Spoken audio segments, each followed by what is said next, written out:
Hello friends, आज की इस वीडियो में मैं आपको एक्सप्लेन करने वाली हूँ 2024 में रिलीज हुई web series queen of tears के 8th एपिसोड। ये एक रोमांटिक कोरियन ड्रामा है। ये एपिसोड की शुरुआत होती है 4 साल पहले। हैन और यूनू एक डेट के लिए एक एक्वेरियम में आए थे, लेकिन यहाँ पर उनके अलावा और कोई भी नहीं था। तो यूनू कहता है कि कितनी अजीब बात है ना, आज यहाँ पे कोई भी नहीं है, जबकि लोग इस जगह को डेटिंग के मामले में बेस्ट मानते हैं, लेकिन यहाँ पर कोई भी नहीं आया है। तो हैन कहती है कि बात तो सही है, लेकिन हैन ने ही आज के लिए ये पूरा बुक किया था। तभी यूनू को यहाँ पे एक रोमांटिक गाना सुनाई देता है। नॉर्मली यहाँ तो हैप्पी वाले सॉन्ग्स बजते हैं, जैसे लिटिल मर्मेड मूवी वाले गाने, और ये गाने थोड़ा ज्यादा ही रोमांटिक लग रहा है ना। ये बोलते हुए वो थोड़ा ब्लश करने लगता है और वो सामने की ओर मछलियों को देखने लग जाता है। तभी हैन पीछे मुड़कर कैमरा में घूरती है और उन्हें गाने चेंज करने के लिए इशारा करती है। सिक्योरिटी रूम में 2 बंदे बैठकर उनका इशारा समझ जाते हैं और इस गाने को चेंज कर देते हैं। और ये गाना यूनू को बहुत पसंद आता है, तो वो उसे कहता है कि पता नहीं आजकल मुझे ऐसा क्यों लग रहा है जैसे पूरी कायनात हमारे साथ है। आज हम लोग एक फेमस रेट्रो में गए थे,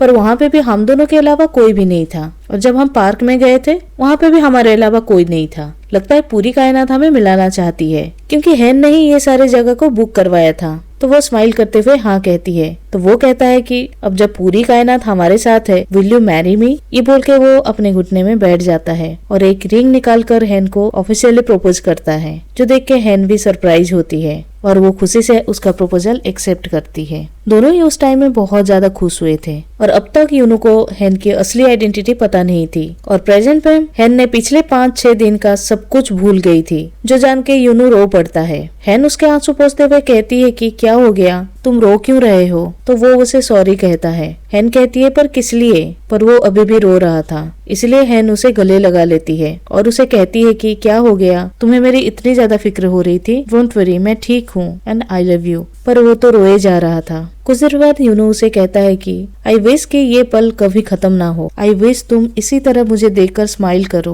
और तुम्हें सच जानना ना पड़े। हैन पूछती है कैसा सच जो मुझे नहीं पता? तो वो बताता है कि शक मत होना, पर हम लोग जर्मनी जाकर आ चुके हैं। तो वो सुन के हैरान होती है और उसे पूछती है क्या मेरा इलाज हो गया है? फिर वो बताता है कि नहीं, तुम अभी भी इलाज के लिए तैयार नहीं हो। तो वो कहती है कि मैं ये सब कुछ कैसे भूल सकती हूँ? अगर इसी तरह से मेरी मेमोरी चली गई तो ऐसे ही मैं बीमार हूँ, और ऊपर से ये मेमोरी लॉस। तो वो कहता है कि बीमार ना हो, इसीलिए ऐसा टाइम आता है जब इंसान सब कुछ भुला देता है, जैसे मैं सब कुछ भूल गया था। तो हैन पूछती है क्या हो गया, क्या कोई और भी बात है जो मुझे नहीं पता? तो उसे रोते हुए सब कुछ सच बता देता है कि मैं तुम्हें डिवोर्स देने वाला था, इस बारे में मैंने तुम्हें बताया नहीं था। जो सुन के हैन शॉक हो जाती है। फिर वो बताता है कि जर्मनी में तुम्हें इस बारे में पता चल गया, तब से हमारे बीच में कुछ सही नहीं चल रहा है। पर हैन को उसकी बात पर बिलीव नहीं होता। कहती है अगर तुम मुझे डिवोर्स देने वाले होते और मुझे पता होता, अब तक तुम सही सलामत यहाँ खड़े नहीं होते। तुम्हारे हड्डी पसली तुड़वा कर मैं तुम्हें बाहर फेंक देती, इसलिए मुझे झूठ मत बोलो। अगर ऐसा मजाक किया ना तो तुम्हारी खैर नहीं। वो कुछ कहने जाता है, पर हैन कहती है कि पता नहीं कब से क्या बकवास कर रहे हो तुम, और मुझे कुछ समझ में नहीं आ रहा है। तो वो कहता है कि फिर याद करने की कोशिश करो, मैंने तुम्हारे साथ क्या क्या किया है और तुमने मुझ पर कितना गुस्सा किया था। तो वो कहती है कि मुझे ऐसा कुछ याद नहीं। और तभी हैन को कुछ याद आता है, जब यूनू ने उसे कहा था कि तुम्हारे साथ रहना नर्स से भी कम नहीं था। तुम कैसी लड़की हो, तुम खुद भी जानती हो, इसलिए मुझे तुम्हारे साथ रहना पड़ा। तुम्हारे साथ आराम से एक अमीर वाली जिंदगी जी सकता था, पर मैंने तुम्हें डिवोर्स देने का फैसला किया। पता है क्यों? तुम्हारे साथ अब रहना मुझे बर्दाश्त नहीं होता। सबसे ज्यादा मैं तुमसे नफरत करता हूँ। और कहता है सच कहूँ तो मैं बहुत खुश हुआ था जब मुझे पता चला कि तुम मरने वाली हो, इसलिए मैंने ये सब कुछ किया था कि मैं आसानी से यहाँ से निकल पाऊँ, पर मैं पकड़ा गया और मेरा प्लान बर्बाद हो गया। और तुमने मुझ पर बिना कोई एक्शन लिए जस्ट मुझे डिवोर्स दे दिया, तो मैं तुम्हारा शुक्रगुजार रहूंगा। क्या तुम ऐसा करोगे? ये याद आते ही हैन पीछे हट जाती है। वो उसे समझाने जाता है, पर हैन कहती है मुझे याद आ गया है कि तुम मुझसे कितना नफरत करते हो। तुमने सोचा था कि मुझसे शादी करके आराम से जिंदगी बिताओगे, पर ऐसा नहीं हुआ, तो मुझे डिवोर्स देने का प्लान बनाया। मेरी ऐसे हालत देखकर तुम्हें बहुत खुशी हुई होगी ना। तुमने मेरे साथ इतना सब कुछ किया था, पर मैं भूल गई थी और तुमसे सिर्फ प्यार से बात कर रही थी। ये देखकर तुम्हें तो बहुत अच्छा लगा होगा ना। वो उसे रोते हुए कहता है कि नहीं हैन, ऐसा नहीं है। तो वो कहती है कि दुखी सिर्फ तुम नहीं थे, मैं भी दुखी थी, इसलिए मैं अपनी बची हुई जिंदगी तुम्हारे साथ और नहीं बिता सकती। वो उसे समझाने के लिए कुछ कहने जाता है, पर हैन कह देती है कि हमें अलग हो जाना चाहिए, इसलिए मुझे डिवोर्स चाहिए। इस बातों से दोनों बहुत ज्यादा दुखी हो जाते हैं। अगले दिन यूनो अपने डिवोर्स अटर्नी यानी यंग को लेकर हैन के ऑफिस की ओर आता है। तो यंग कहता है कि जब तुम दोनों खुद ही डिवोर्स चाहते हो तो फिर यहाँ आने की क्या जरूरत थी, वैसे भी तुम तो एलिमनी के तौर पे कुछ भी नहीं लेने वाले हो। वैसे हैन का वकील कौन है? तो वो कहता है कि पता नहीं, मैं भी नहीं जानता। तभी लिफ्ट से बाहर आता है विंसेंजो कसानो और वो इन दोनों को देखता है। यूनो और यंग तेते उसे देखते ही रह जाते हैं। कुछ ही देर में हैन भी लिफ्ट से बाहर आती है। विंसेंजो अपने पुराने अंदाजे में हैन को पकड़कर ले जाता है। यंगते कहता है कि हैन का अटर्नी यही होगा। तो वो कहता है कि हाँ, तो इसमें क्या हुआ? यंगते कहता है कि तू शायद इसे नहीं जानता, ये बहुत ही खतरनाक बंदा है। तो वो कहता है कि हमारी तरह ही ये कोई अटर्नी होगा। तो यंगते कहता है कि ये कौन है, इसके बारे में बहुत सारे रूमर्स हैं। कोई कहता है कि ये एक सोल्जर भी रह चुका है, इसे हमेशा स्पेशल मिशन के लिए भेजा जाता था। तो कोई कहता है कि किसी स्पेसशिप से आया है। लोग तो ये भी कहते हैं कि ये एक वेयरवुल्फ है, इसका नाम है विंसेंजो और वो माफिया से बिलोंग करता है। और ये सब पुराने मूवीज और सीरीज को मेंशन किया गया था। तो यूनो कहता है कि अच्छा, तो ये माफिया गेम इसका है।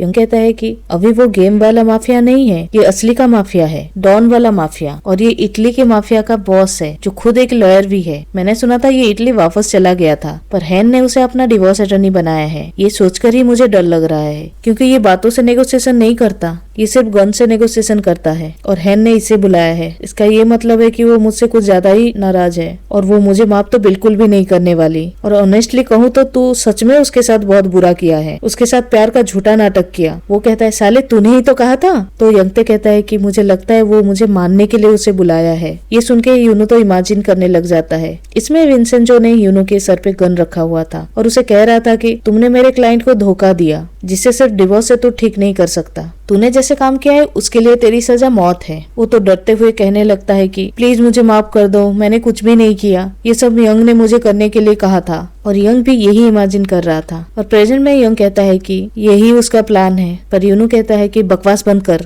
और अंदर चल। तो यंग कहता है कि भाई प्लीज, क्या मैं वापस जाऊं? मेरी फैमिली और मेरे बच्चे भी हैं। तो वो कहता है कि जो चाहे वो कर ले। ये कहकर वो अंदर जाने लगता है, पर यंग अपने दोस्त को अकेला नहीं छोड़ सकता, इसलिए वो भी अंदर चला जाता है। सबकी नजर विंसेंजो के सूटकेस पर था। वो सूटकेस को ओपन करता है, फिर उन्हें कहता है कि पहली बात तो ये जान लो कि मैं यहाँ नेगोशिएट करने नहीं आया हूँ। ये बोलकर वो सूटकेस को उनकी ओर घुमा देता है। इससे दोनों को बहुत ज्यादा घबराहट होती है और सूटकेस के अंदर देखने के बाद वो थोड़ा शांत हो जाते हैं, क्योंकि उसके अंदर सिर्फ डिवोर्स पेपर था। उसे दिखाकर कहता है कि देख लो, ये वही डिवोर्स पेपर है ना जो मिस्टर विकैनियो ने बनाया था। यंग पूछता है हाँ, तो इसमें गलत क्या है? तो वो कहता है कि डिवोर्स देने का रीजन देखो, रिस्क लेवल डिफरेंस यानी कट्टर विरोधी मतभेद। यंग कहता है कि यही तो सबसे सिंपल रीजन है डिवोर्स लेने का। तो इस पे वो कहता है कि मेरे क्लाइंट की ओर देखो, ये बहुत ही रिच है, जो अपने गुड लुक्स के लिए जानी जाती है, क्वींस डिपार्टमेंटल स्टोर की सीईओ है। अगर डिवोर्स का रीजन आपसी मतभेद रहा तो पब्लिक में मेरे क्लाइंट को घमंडी समझा जाएगा, क्योंकि अब तो ये 1 ट्रिलियन क्लब की मेंबर बन चुकी है। तो हैन उसे धीरे से बताती है कि अभी तक बनी नहीं हूँ। तो विंसेंजो कहता है कि हाँ, ये कोई बड़ी बात नहीं है, कुछ ही दिन के बाद तो 1 ट्रिलियन क्लब में शामिल हो जाओगे। तो बताओ लोग इनके बारे में क्या सोचेंगे? ये घमंडी है और इनका पर्सनालिटी ठीक नहीं है। तो यंग कहता है कि फिर आप ही बता दीजिए क्या रीजन दे। तो अपना टैब निकालता है और बताता है कि दोनों में दूरियां बढ़ गई उनके बीच में शेड्यूल की वजह से। यंग कहता है कि पर दोनों साथ में एक ही घर में रहते हैं। जो सुन के वो इसको घूरने लगता है। तो यंग अपना सर नीचे कर लेता है। तो वो कहता है कि आगे लिखना दोनों ने अच्छे दोस्त बनकर रहने का डिसाइड किया और एक दूसरे को बेस्ट विशेष दिए हैं। पर हैन उसे रोकते हुए कहती है कि मैंने तो इसका भला नहीं चाहा है। तो वो कहता है कि ये बस कहने की बात है, असल में तो कोई भी पति पत्नी एक दूसरे का भला नहीं चाहते।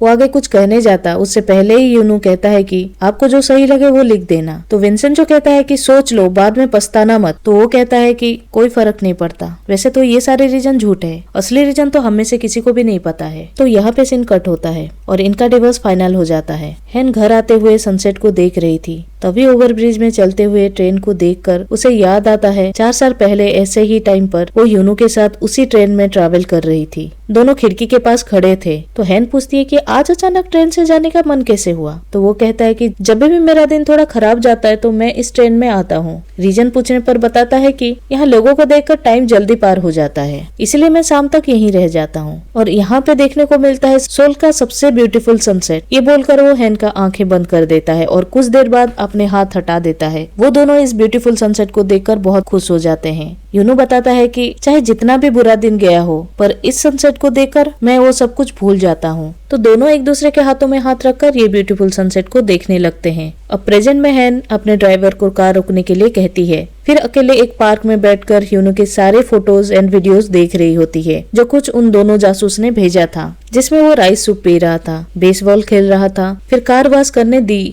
और इसी पार्क में दौड़ रहा था। फिर रात को फिर से राइस सूप पीने गया था, जिसके साथ वो मीट भी खा रहा था, जिसे देख के वो कहती है कि ये फिर से राइस सूप पीने गया, आखिर ये खाना कितना टेस्टी होगा। पर ठीक है, यूनू कम से कम अच्छे से खाना तो खाता है। फिर उसको दौड़ता हुआ वीडियो देखकर कहती है कि ये अच्छा दौड़ लेता है, पर इस पार्क में कपल्स को देखकर वो उसे बहुत ज्यादा मिस करती है। इसमें हमें समझ में आता है कि हैन ने जानबूझकर ही यूनू को डिवोर्स दिया है, ताकि अगर 2 महीने बाद हैन को कुछ हो गया तो यूनू ज्यादा दुखी ना हो। यूनू की बेसबॉल वाली फोटो देखकर वो वहाँ पे पहुँच जाती है। वहाँ कुछ लोगों को देखकर कहती है कि आखिर इनमें क्या मजा आता है, और वो भी बेसबॉल खेलने का ट्राई करती है। यहाँ पे हैन को काफी अच्छा लगता है। इसके बाद वो वहाँ जाती है जहाँ पे यूनू खाना खाने जाता है, और उसी टेबल पर बैठ जाती है जहाँ यूनू अकेले बैठा था। उसे याद ही कर रही थी कि तभी उसके पीछे वाले टेबल पे यूनू यंग के साथ पहुँच जाता है। यूनू की आवाज सुनकर वो थोड़ा नर्वस हो जाती है और वो पिलर के पीछे छुप जाती है। यूनू से ऑर्डर लेने के बाद हैन से ऑर्डर लेने आती है। हैन उसे बहुत धीरे से कहती है कि राइस सूप और एक बोतल सोजू ले आओ। यंग यूनू से कहता है कि तू राइस सूप कभी खा नहीं पाता, क्योंकि तेरी वाइफ को इसकी स्मेल पसंद नहीं थी ना। चलो अच्छा ही हुआ, तू उस कैद से तो बाहर आ गया, और जब तुझे डिवोर्स का फायदा ही हो गया तो अब सब कुछ बेफिक्र होके खा सकता है। अब कोई तेरा पीछा नहीं करेगा, तुझे भागकर उनके घर नहीं जाना पड़ेगा।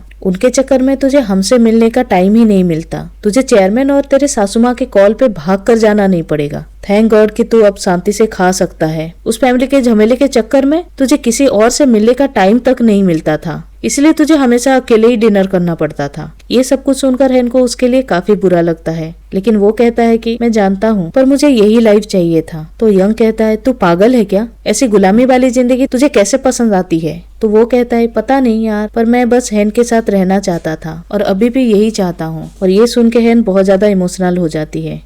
तो दोनों ड्रिंक करते हैं। यंग पूछता है तो उस क्वींस फैमिली में गुलामों की तरह क्यों रहना चाहता था? तो वो कहता है पता नहीं यार, मैं हमेशा हैन के साथ रहना चाहता था और हमेशा उसके पास ही रहना चाहता हूँ। जो सुन के हैन काफी इमोशनल हो जाती है। इधर हम देखते हैं कि यूनू का सेक्रेटरी भी यंगसन के साथ काम कर रहा था। वो इसे हैन के टैबलेट के बारे में पता करने के लिए कहा था, तो सेक्रेटरी उसे बताता है कि ये टैबलेट्स ब्रेन ट्यूमर को ठीक करने के लिए खाया जाता है। जो सुन के यंगसन शॉक हो जाता है और वो अपने लॉकेट को देखकर कुछ सोच रहा था। तो फ्लैशबैक में 20 साल पहले जब हैन की फैमिली ऑर्फनेज में आई थी और हैन के पीछे एक जर्मन शेपर्ड पड़ गया था, जो हैन को काट नहीं रहा था, पर पास ही में यंगसन था जो एक पत्थर से कुत्ते पे हमला करता है। तभी उस कुत्ते का ओनर भी आ जाता है। तो वो यंगसन को मारने वाला था, पर हैन आकर उसे छुड़ा लेती है। पर वो ओनर हैन पर भी चिल्लाने लग जाता है। पर तभी यहाँ पर हैन की फैमिली आ गई थी, तो वो हैन को लेकर चले जाते हैं। पर हैन वापस आती है और यंगसन के पैर पर रुमाल बांध देती है, क्योंकि उसके घुटने पर चोट लग गई थी, और उसे थैंक यू कहती है और वो चली जाती है। तभी यंगसन को लॉकेट मिला था, क्योंकि उस कुत्ते के ओनर ने उसे मारा था, इसीलिए गुस्से में यंगसन ने उस कुत्ते को मार दिया था, और यंगसन ने तभी से वो लॉकेट को पहना हुआ था। वो बाहर आकर हैन के ड्राइवर को कॉल करता है और उसके लोकेशन के बारे में पूछता है। इसे हमें समझ में आता है कि क्वींस फैमिली के अंदर ही यंगसन के कई सारे जासूस हैं, और यंगसन गेट की ओर जाता है। तभी हैन टैक्सी से उतरती है, तो उसे पूछता है कि तुम आज पूरा दिन कहाँ पे थी? हैन कुछ काम है कहकर जाने लगती है, पर यंगसन उसका हाथ पकड़कर रोकता है और पूछता है कि क्या यूनू अभी भी क्वींस ग्रुप में काम करेगा? तो हैन कहती है कि वो उसकी मर्जी है, अगर रहना चाहता है तो रहेगा, वैसे भी कंपनी को उसकी बहुत जरूरत है। इसमें यंगसन कहता है कि अभी क्वींस ग्रुप के जिसकी सबसे ज्यादा जरूरत है वो मैं हूँ, और तुम्हें भी मेरी जरूरत है। ये सुनकर हैन कहती है कि मैं भी कुछ बताना चाहती थी कि मुझे अब हरकिना की डील नहीं चाहिए, क्योंकि ये डील मुझे अपने वजह से नहीं मिली है। इस डील को पाने के लिए मैंने तुम्हें यूज किया, इसके लिए सॉरी। ये कहकर वो जाने लगती है, पर यंगसन उसे रोकते हुए कहता है कि मैं खुद चाहता हूँ कि तुम मेरा यूज करो। तुम नहीं जानती कि मैंने क्या कुछ नहीं किया, सिर्फ तुम्हारे काम आने के लिए। मैं वो सब कुछ तुम्हें देना चाहता हूँ जो तुम्हें चाहिए। तो वो कहती है कि लगता है तुम फिर से लाइन क्रॉस कर रहे हो। मैंने यूनो को इसलिए डिवोर्स नहीं दिया कि तुम्हें चांस मिले,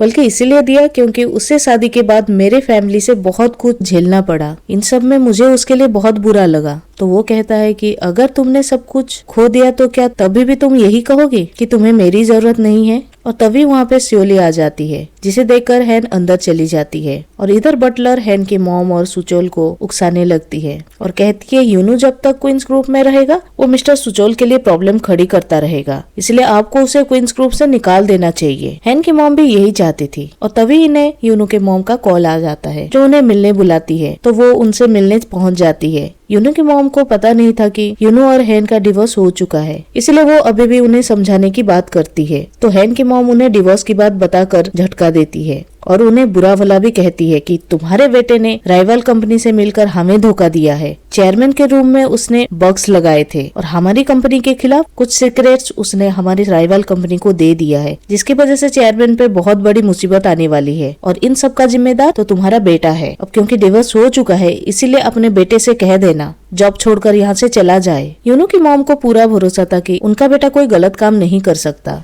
तो हैन की मॉम को कहती है पर उनकी बात वो नहीं सुनती, इसीलिए वो अपसेट होकर घर लौट आती है और ये सब कुछ सुनकर सभी लोग शॉक हो जाते हैं। इधर यूनू को उस 10 लोगों के नाम मिल जाते हैं जिन्होंने वो डायमंड वाली घड़ी खरीदी थी और उन 10 लोगों में से सियोली एक थी, बाकी सब फॉरेनर्स थे। जो देखकर यूनू हैरान होता है कि आखिर सियोली ने 6 साल पहले ये घड़ी किसके लिए खरीदी होगी। इसके बाद ही हम देखते हैं कि वो घड़ी तो यंगसन ने पहनी हुई थी, क्योंकि डायरेक्टर जो और फाइनेंशियल हेड के साथ जो आदमी था वो यंगसन ही था, पर अभी वो हैन का पीछा कर रहा था क्योंकि हैन के ड्राइवर ने उसे बता दिया था कि हैन हफ्ते में 2-3 बार अकेले ही कहीं जाती है। पर तभी अचानक से यूनू आकर यंगसन की कार को ओवरटेक कर लेता है, उसके सामने ही कार को रोक देता है। कार से बाहर निकलकर वो यंगसन के पास आता है और उससे पूछता है कि तुम ऑफिस से हैन का पीछा क्यों कर रहे हो। तो यंगसन उसे पूछता है कि तुम यहाँ कैसे। तो वो कहता है कि तुम हैन को फॉलो क्यों कर रहे थे, इसीलिए मैं तुम्हें फॉलो कर रहा था। और फ्लैशबैक में हम देखते हैं कि जब यूनू का सेक्रेटरी यंगसन को हैन के टेबलेट्स के बारे में बता रहा था तब वो बात सुन ली थी।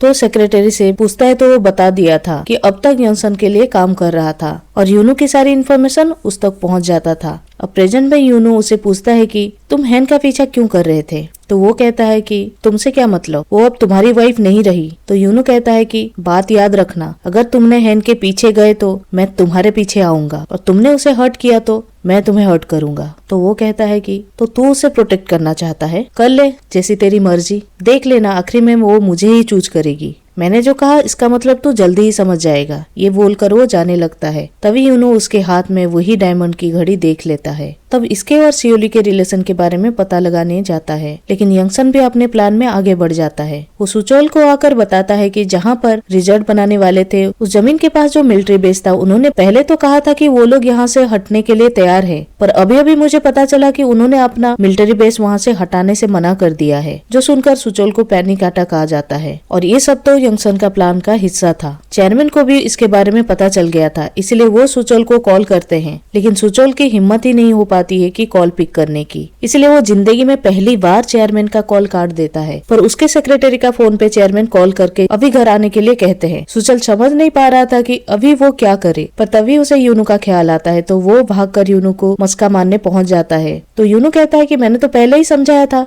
कि उस जगह में अभी बहुत सारी प्रॉब्लम है। वो उसे बहुत ज्यादा रिक्वेस्ट करने लग जाता है, इसलिए यूनू उसकी मदद करने के लिए मान जाता है। इधर यंगसन ने इस मैटर को न्यूज में फैला दिया था, जिसे हमें पता चलता है कि उस मिलिट्री बेस का वहाँ से हटने से मना करने की वजह से जो रिजर्ट सुचोल को 90 फ्लोर्स का बनाना चाहता था वो सिर्फ 39 फ्लोर्स का ही बना सकता है, जिस वजह से अगर रिजॉर्ट बना तो इसे उन्हें बहुत बड़ा लॉस होगा। और इस मैटर की न्यूज पे आ जाने की वजह से जो इन्वेस्टर थे वो लोग अपने इन्वेस्टमेंट वापस ले सकते थे। और ये न्यूज देखकर घर पे सभी लोग हैरान थे और सुचोल को जल्दी से बुलाकर लाने के लिए कहते हैं। ग्रैंडपा तो डैड पे गुस्सा करने लग जाते हैं कि तुम सबसे एक भी काम सही से नहीं होता, तुम्हारा बेटा भी तुम्हारी तरह बेवकूफ है, उसे जल्दी फोन करके यहाँ पे बुलाओ। तो वो कहते हैं कि वो शायद इस प्रॉब्लम को सॉल्व करने में लगा होगा। तभी वहाँ पर सुचल बड़ा ही खुश होकर पहुंच जाता है और बताता है कि मुझे इस प्रॉब्लम का सॉल्यूशन मिल गया है। और फ्लैशबैक में हम देखते हैं कि यूनू सुचल को लेकर उसी मिलिट्री बेस में मीटिंग करने के लिए गया था, जहां उसने उन्हें वहां से हटाने के लिए मना लिया था। अब ये सोल्यूशन देकर हैन के डैड और ग्रैंडपा तो बड़े ही खुश होते हैं और यूनू की तारीफ करने लग जाते हैं कि मुझे पता ही था कि वो कर लेगा, वो बहुत इंटेलिजेंट है। सुचल अपने आप को थोड़ा स्मार्ट दिखाने के लिए उनके सामने कहता है कि ये आइडिया वैसे मेरा था, उसकी बात पर तो किसी को ध्यान नहीं आया था। तो ग्रैंडपा सुचल को कहते हैं कि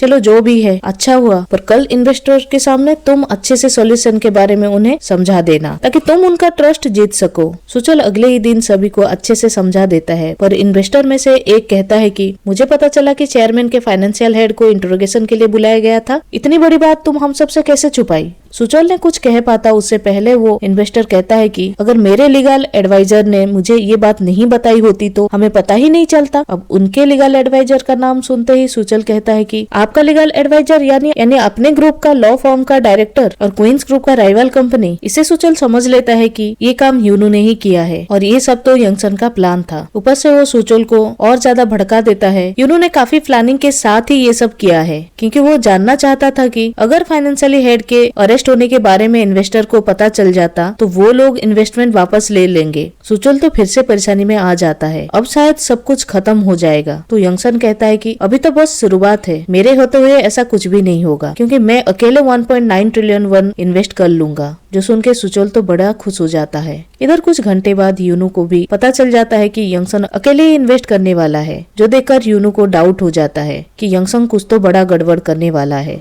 उधर सुचल यंगसन को लेकर चेयरमैन के पास पहुंच गया था और उन्होंने एक नया कॉन्ट्रैक्ट भी बना लिया था। सुचल कहता है कि यंगसन के रहते इस प्रोजेक्ट में और कोई गड़बड़ी नहीं होगी, इसलिए आपको जल्दी से ये कॉन्ट्रैक्ट साइन कर देना चाहिए। अब यंगसन ने कुछ ज्यादा ही भरोसा दिखा दिया था और वैसे भी तो पैसे यंगसन के पॉकेट से ही जाने वाला था, इसलिए क्वींस ग्रुप का कोई खर्चा नहीं होने वाला। ये सोचकर चेयरमैन कॉन्ट्रैक्ट साइन करने जा रहे थे, पर तभी वहाँ पर यूनू पहुँच जाता है और बताता है कि ऐसा करना बहुत ज्यादा रिस्की होगा क्योंकि इस कॉन्ट्रैक्ट को साइन करने के बाद अगर इस प्रोजेक्ट में कुछ भी गड़बड़ी हुआ तो वो पूरा ओनरशिप होगा। इसका मतलब है कि अगर किसी भी वजह से ये प्रोजेक्ट बंद हो गया तो आपके नाम जितने भी शेयर्स हैं यंगसन के नाम पे ट्रांसफर हो जाएगा। जो सुन के ग्रैंडपा रुक जाते हैं। उनके बेटे कहते हैं कि यूनू जो कह रहा है ये तो सही है, पर सुचल यूनू पे गुस्सा करने लग जाता है कि तुम फिर से हमारे डील बर्बाद करने आ गए, तुम्हारी वजह से ही सारे इन्वेस्टर ने अपने इन्वेस्टमेंट वापस ले लिया। इधर ग्रैंडपा सियोली की बात याद करते हैं। सियोली ने इन्हें कल ही बताया था कि उस महान सामन ने मुझे फिर से बताया कि अगर आपको कोई बहुत ही बड़ा अमाउंट ऑफर करे और कुछ पेपर पे साइन करने के लिए कहे तो आप उन पेपर्स पे साइन कर देना, जिससे आपको और आपकी कंपनी को बहुत बड़ा फायदा होगा। कुछ लोग आपके रास्ते में आएंगे पर उन सभी को आपको इग्नोर करना होगा क्योंकि वो लोग धोखेबाज हैं। सियोली ने इससे पहले भी कई बार उस सामन के नाम पे खुद ही प्रॉब्लम क्रिएट करके खुद ही सॉल्यूशन बताया करती थी। इसी तरह से उस दिन हंटिंग ग्राउंड में भी बताया था जंगली सुअर का नेट भी इन्हीं लोगों ने काटा था। तब सियोली ने उसे महान सामन के भविष्यवाणी के नाम पर चेयरमैन को शिकार पे जाने से रोका था और ऐसे ही हुआ था। जंगली सुअर ने उस एरिया पे अटैक कर दिया था, इसलिए चेयरमैन को उसकी बातों पर पूरा भरोसा था। इसलिए वो यूनू से कहते हैं कि मैं सभी को 3 मौके देता हूँ, पर तुमने वो तीनों मौके गवा दिए हैं। पहले हैन को डिवोर्स देकर, फिर मेरे रूम में बग्स लगाकर, हमारे राइवल कंपनी के साथ मिलकर हमें धोखा दिया है, और आज इस डील को रोकने की कोशिश करके तुमने तीसरी गलती भी कर दी। इसलिए निकलो, जाओ यहाँ से। ये कहकर वो उन्हें निकाल देते हैं। तो वो ऑफिस पहुँचता है, पर उसका आईडी कार्ड काम नहीं कर रहा था। वो अपने आईडी से लॉगिन करता है, पर उसकी आईडी को बंद कर दिया गया था। इतना में सिक्योरिटी टीम पहुंच जाती है और यूनू को उसका आईडी कार्ड, लैपटॉप, फोन सब कुछ वहाँ से छोड़कर बिल्डिंग से अभी निकल जाने के लिए कहता है। तो यूनू कहता है कि अभी वर्किंग आवर्स खत्म हो चुके हैं, इसलिए तुम्हारे पास कोई राइट्स नहीं है मुझे यहाँ से निकालने के लिए। सिक्योरिटी टीम कहते हैं कि चेयरमैन का ऑर्डर है तुम्हें कंपनी से निकालने का,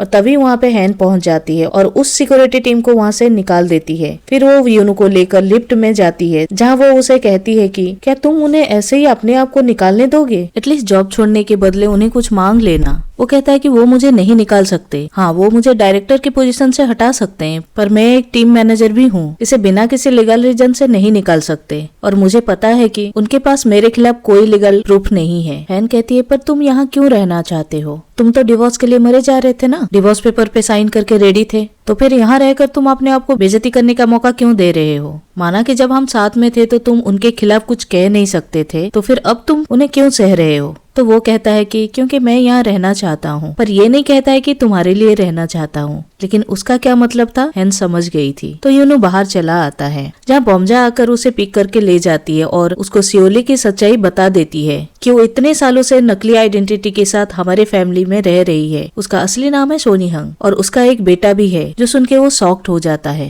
पूछती है कि तुमने हैन को डिवोर्स क्यों दिया, तुम्हारा किसी और के साथ चक्कर है? तो वो बताता है कि हैन के अलावा मेरे जिंदगी में और कोई लड़की नहीं है। तो वो कहती है कि फिर मत जाओ ना उसे छोड़कर, सिर्फ तुम्हारा ही तो साथ था उसके पास, फिर क्यों जा रहे हो उसे छोड़कर? वो कहता है कि मैं कहीं नहीं जा रहा हूँ और हमेशा उसके साथ रहूंगा, इसीलिए तो मैं अभी तक कंपनी में रह रहा हूँ और मैं पता लगा कर रहूंगा कि किसने चेयरमैन के रूम में बग्स लगाए और मुझे फंसाकर क्वींस फैमिली से बाहर निकालना चाहता है। तो आंटी कहती है मुझे किसी पर डाउट है, उस सेओली पर। वो पिछले 3 सालों से नकली पहचान के साथ हमारे फैमिली में रह रही है, जो उससे पहले जेल भी जा चुकी थी और उसका एक बेटा भी था। अब यूनू को भी उस डायमंड घड़ी वाले केस से सेओली पर डाउट था, इसलिए यूनू और बॉम्जा टीम अप करने का डिसाइड करते हैं और दोनों डिटेक्टिव के पास जाते हैं, जिसका नाम था कुनानोन लग। वो लोग सेओली और योंगसन के बारे में पता करने के लिए बोलते हैं। तो वो बताता है कि सेओली जिस जेल में थी वहाँ के गार्ड से मुझे पता चला है कि उसने जेल के अंदर ही अपने बेटे को जन्म दिया था, फिर उस बच्चे को एवरग्रीन होप नाम के ऑर्फनेज में भेज दिया था। ये वही ऑर्फनेज था जिसे क्वींस ग्रुप स्पॉन्सर करती थी और वो ऑर्फनेज उनके हंटिंग ग्राउंड के पास ही था। तो ये तीनों पहुंच जाते हैं वहाँ पे और उस केयरटेकर से मिलते हैं, जो उन्हें बताता है कि 10 साल पहले उस ऑर्फनेज में आग लग गई थी और उसके डायरेक्टर भी मर चुके हैं, इसलिए उसका डिटेल्स रखने वाला और कोई नहीं है। पर तभी केयरटेकर की वाइफ बताती है कि जो आदमी हमारा डॉग खरीदना चाहता था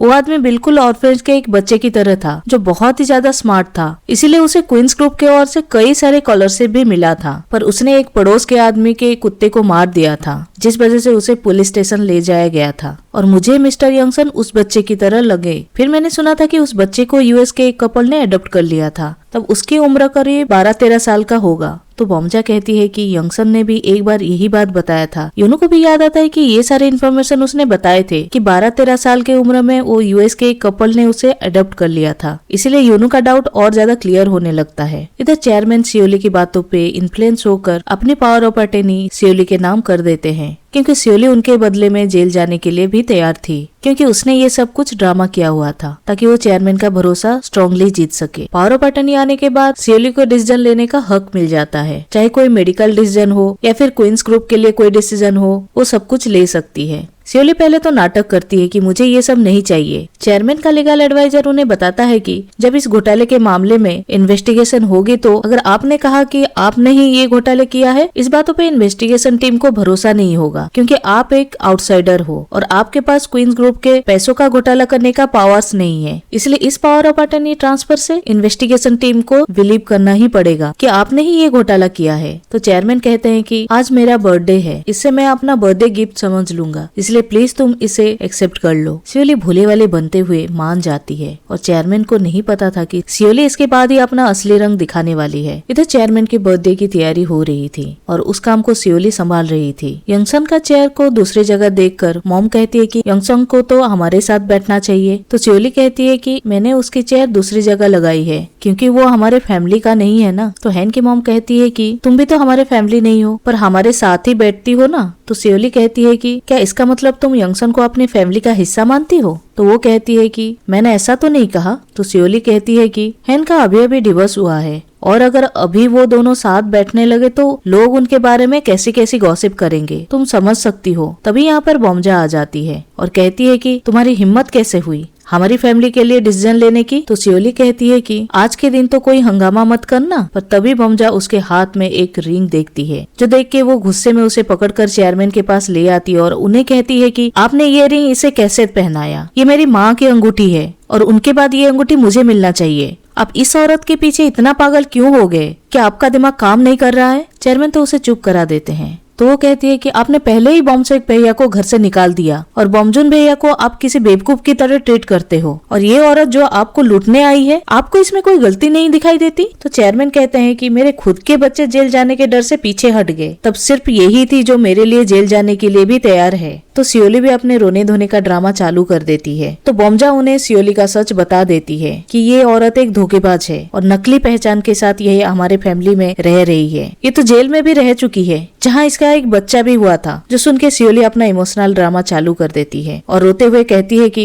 तुम्हें मेरे साथ क्या दुश्मनी है, मैं गरीब हो सकती हूँ पर धोखेबाज नहीं हूँ। और रोते हुए चेयरमैन से कहती है कि मैं ये सब और नहीं झेल सकती, मुझे इस फैमिली से चले जाना चाहिए। ये बोलकर वो रिंग उतार देती है। तो चेयरमैन सियोली को समझाते हैं और बोमजा को गुस्से में चुप रहने के लिए बोलते हैं। तो बोमजा सियोली के बाल पकड़कर उसे मारने ही लग जाती है। तो चेयरमैन सियोली को बचाने के लिए बोमजा पे हाथ उठा देते हैं और कहते हैं कि तुम्हें तो मेंटल हॉस्पिटल में दे देना चाहिए, इसलिए अभी के अभी निकल जाओ मेरे घर से। और ये पहली बार था जो चेयरमैन ने अपनी बेटी पर हाथ उठाया था, इसलिए बोमजा को बहुत ज्यादा बुरा लगता है। तो कहती है कि आपने पहले तो एक बेटा को घर से निकाल दिया और आज मुझे भी। ये कहकर बोमजा रोते हुए चली जाती है, पर उसने सियोली का थोड़ा सा बाल ले लेती है। इसके साथ ही वो यंगसन के रूम से उसके कंघी भी लेकर आ जाती है। इसमें उसके भी बाल लगे हुए थे। वो इसे डिटेक्टिव को डीएनए टेस्ट करने के लिए दे देती है, क्योंकि यूनो को इन दोनों पे डाउट हो गया था। कुछ देर बाद यूनो भी यहाँ पे पहुँच जाता है। तो वो बोमजा को पूछता है कि क्या हुआ। तो वो बताती है कि डैन ने पहली बार मुझ पर हाथ उठाया। तो यूनो उसे समझाता है। सुचल ने ग्रैंडपा के लिए बर्थडे के लिए कोई गिफ्ट तैयार किया था। इसके बारे में वो दयाय को बता रहा था कि इस प्रोजेक्ट के बाद से हमारी जिंदगी बदल जाएगी। ग्रैंडपा मुझे अपना हायर बनाएंगे, फिर मैं, तुम और गोनू बहुत ही खुशी से रहेंगे। पर दयाय का तो कुछ और ही प्लान था। सुचल कुछ देर बाद गोनू को लेकर बाहर आने के लिए कहता है और वो ग्रैंडपा के गिफ्ट को तैयार करने के लिए चला जाता है। इधर ग्रैंडपा का बर्थडे सेलिब्रेट शुरू होता है, पर बटलर सारे कैमरा को ऑफ कर देती है। फिर घर के पीछे के रास्ते से एक वैन आती है और इसमें बहुत सारा सामान भरा जाता है। वहीं हम देखते हैं कि दयाय एयरपोर्ट पहुंच गई थी, जो अपने फोन को स्विच ऑफ करके डस्टबिन में फेंक देती है और गोनू को लेकर प्लेन में बैठ जाती है।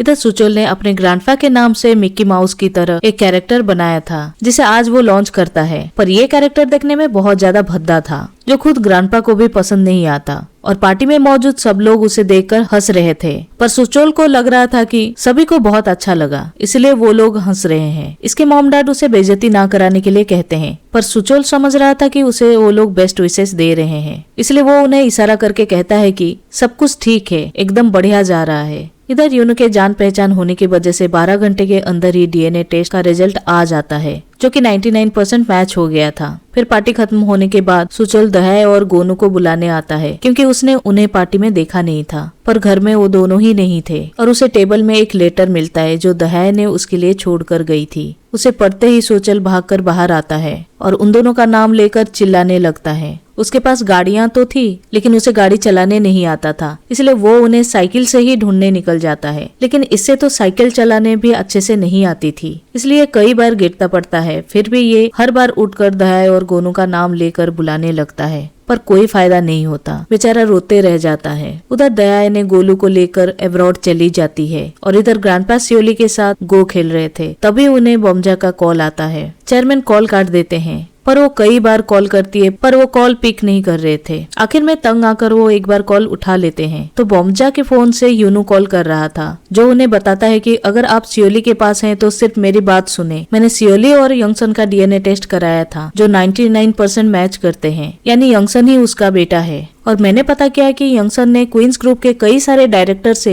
लीगली उनके शेयर्स खरीद लिए हैं। ऐसे एक इन्वेस्टमेंट के कॉन्ट्रैक्ट पे साइन कराकर, जिसे उसके पास क्वींस ग्रुप के 96% शेयर आ चुके हैं। इसलिए आपको अभी के अभी उस कॉन्ट्रैक्ट को कैंसिल करना पड़ेगा, वरना वो इसके जरिए आपके शेयर्स भी अपने नाम करा लेगा। पर तभी हम नोटिस करते हैं कि उनकी तबीयत बिगड़ रही थी। तो यूनो ने कहता है कि ठीक है, मैं थोड़ी देर बाद कॉल करता हूँ। पर चेयरमैन को यूनो के बात पर अभी तक यकीन नहीं हुआ था। वो सियोली को ही देख रहे थे। तो वो पूछती है कि क्या कोई बात है। चेयरमैन उसे कुछ कहने ही जाते हैं, लेकिन अचानक से उन्हें बहुत ज्यादा दर्द होने लगता है, तो वो गिरने वाले होते हैं। पर सियोली उन्हें पकड़ लेती है और कहती है, लगता है इस ड्रग्स ने अपना काम कर दिया। जिसे हमें पता चलता है कि सियोली ने बोर्ड पर ड्रग्स लगा दिया था और चेयरमैन खेलते हुए बार बार अपने नाक को टच कर रहे थे, जिस वजह से ड्रग्स उनके नाक के जरिए बॉडी में फैल गया था और अब 10 मिनट के अंदर ही पूरी बॉडी पैरालाइज्ड हो जाएगी, पर इनकी मौत नहीं होगी। चेयरमैन के बेहोश होने से पहले ही सियोली एक फॉर्म पे उनका फिंगरप्रिंट ले लेती है, जिससे कि वो अब चेयरमैन की लीगल गार्जियन बन गई थी। इस ड्रग्स के वजह से चेयरमैन कोमा में चले जाएंगे और अब सियोली के हाथ में आखिरी फैसला होगा कि चेयरमैन को जिंदा रखना चाहिए या नहीं। सियोली उन्हें हॉस्पिटल में एडमिट करा लेती है, जहाँ का हर स्टाफ सियोली के लिए काम कर रहा था। फैमिली में सबको पता चलता है तो सभी उनसे मिलने के लिए हॉस्पिटल आते हैं,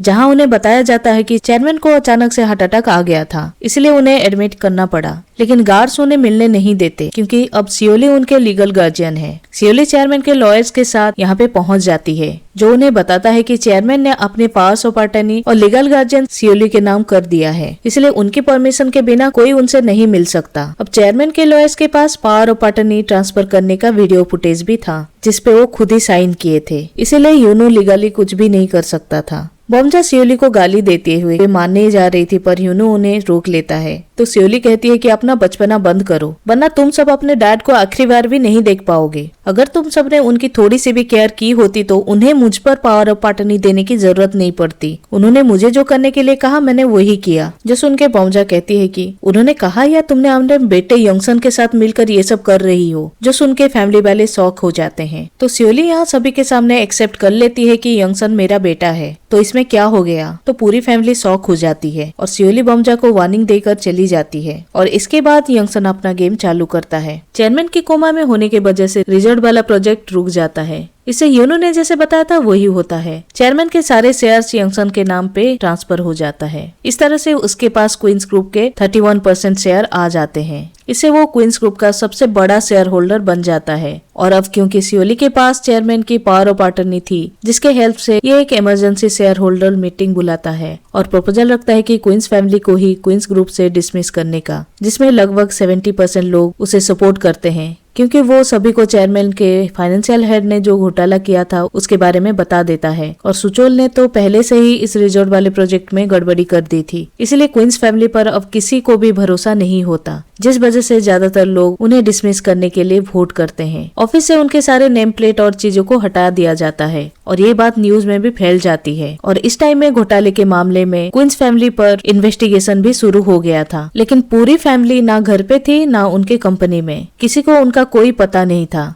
फिर हमें कुछ दिन बाद का सीन दिखाया जाता है, जहाँ पे यूनू के डैड और उनकी फैमिली यूनू के बारे में सोचकर परेशान थे। और तभी अचानक से वहाँ पर एक कार आती है जिसमें यूनू निकलता है। उसे देखकर सब लोग उससे बात करने आते हैं। सभी को उसकी बहुत ज्यादा फिक्र हो रही थी। उसकी दीदी कहती है कि अच्छा हुआ वो फैमिली बर्बाद हो गई, उन्होंने तुम्हें जितना परेशान किया था ना, उन सब की सजा अभी उन्हें मिल रही है। उन्होंने तुझे फैमिली से निकाला और उस चालाक लोमड़ी हैन ने तुझे डिवोर्स दे दिया ना, उसे भूल जा और एक अच्छी लाइफ बिता। पर तभी कार से हैन बाहर आती है और कहती है वो चालाक लोमड़ी भी आई है। सब लोग उसे देखकर हैरान होते हैं। तो दीदी कहती है क्यों आई है? तो यूनू कहता है कि सिर्फ ये नहीं। फिर सभी लोग कार से एक एक करके बाहर निकलते हैं। हैन के मॉम, डैड, सुचोल, बॉम्जा सभी बाहर आते हैं, जिन्हें देख के ये लोग हैरान हो जाते हैं। फिर हम फ्लैशबैक में देखते हैं जहाँ पे हैन खाना खाने के लिए गई थी। तो हैन ने यूनू की सारी बात सुनती है कि यूनू किस तरह से हैन के साथ रहना चाहता है। तो उनके जाने के बाद हैन अकेले टेबल पर बैठकर रो रही थी। ओनर उससे पूछने आती है कि क्या हो गया, तुम रो क्यों रहे हो? तो हैन बताती है कि मेरा हस्बैंड मेरे साथ रहना चाहता है। तो ओनर कहती है हाँ तो इसमें रोने वाली बात क्या है?